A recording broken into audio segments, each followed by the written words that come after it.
Baik, Assalamualaikum warahmatullahi wabarakatuh. Pada topik kali ini kita akan membahas mengenai penyakit MAH.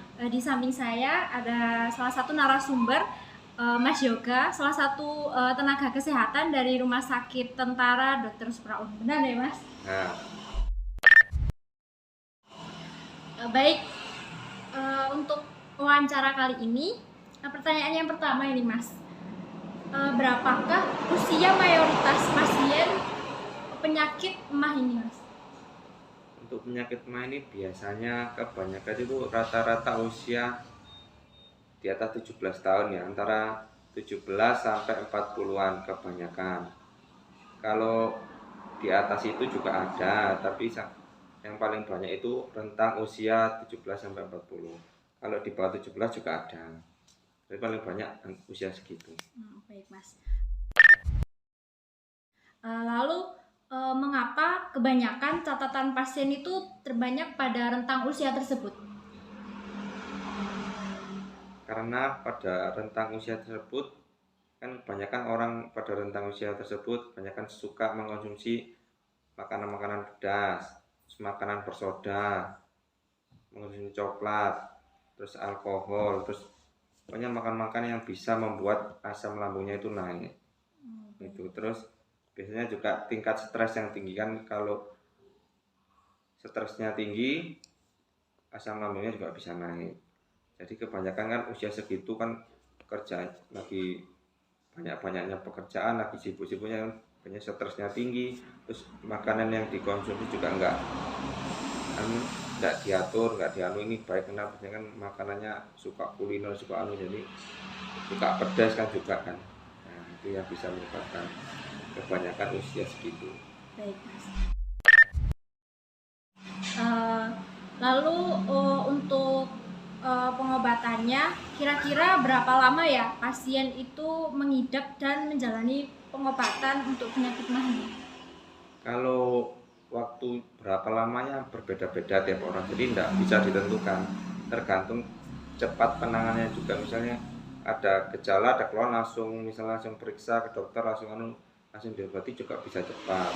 Ada juga kalau yang sudah lama, sudah kronis penyakitnya, makanya dibiarkan lama, akhirnya kan penyembuhannya ini juga lama. Jadi tergantung tiap orang, beda-beda lama penanganannya, beda-beda. Baik, Mas. Kemudian apa saja nih kemungkinan terparah yang dapat terjadi akibat penyakit ini? Ini berdasarkan pengalamannya Mas sendiri sebagai tenaga kesehatan. Menurut Mas gimana?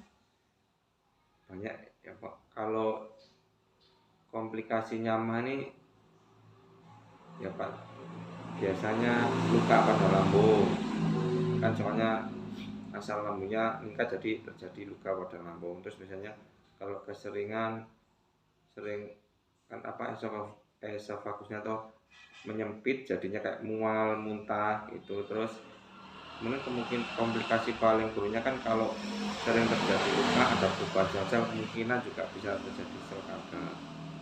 Paling buruknya lah kemungkinan. Oke. Lalu apakah ada pantangan kegiatan atau jenis makanan tertentu untuk pasien MAH ini, Mas? Untuk pantangan banyak, nggak boleh makan pedas, kalau dikurangi, soalnya kan pedas bisa meningkatkan asam lambung. Terus makanan yang berlemak, terus minuman yang bersoda, berkafein, minuman alkohol, itu harus dikurangi. Apakah terdapat pesan bagi penonton untuk agar terhindar dari penyakit ini? Ya, pertama makannya kita harus bisa, jangan makan yang pedas, terlalu sangat pedas, kan sekarang banyak orang yang suka pedas sampai levelnya tinggi-tinggi, itu dikurangi. Makanan pedas, makanan berlemak dikurangi. Terus minuman yang mengandung kafein, bersoda, itu juga tidak boleh dikurangi. Soalnya kan makanan dan minuman itu bisa meningkatkan asam lambung, jadinya nanti kalau asam lambung meningkat, yang itu juga terjadi mah. Terus olahraga yang teratur, kemudian kan juga bisa dipicu stres juga bisa menyebabkan asam lambung naik, juga emah juga bisa. Jadi kalau bisa jangan sering-sering stres, jadi cari apa mungkin hiburan apa supaya terhindar dari stres. Baik Mas. Itu aja mungkin.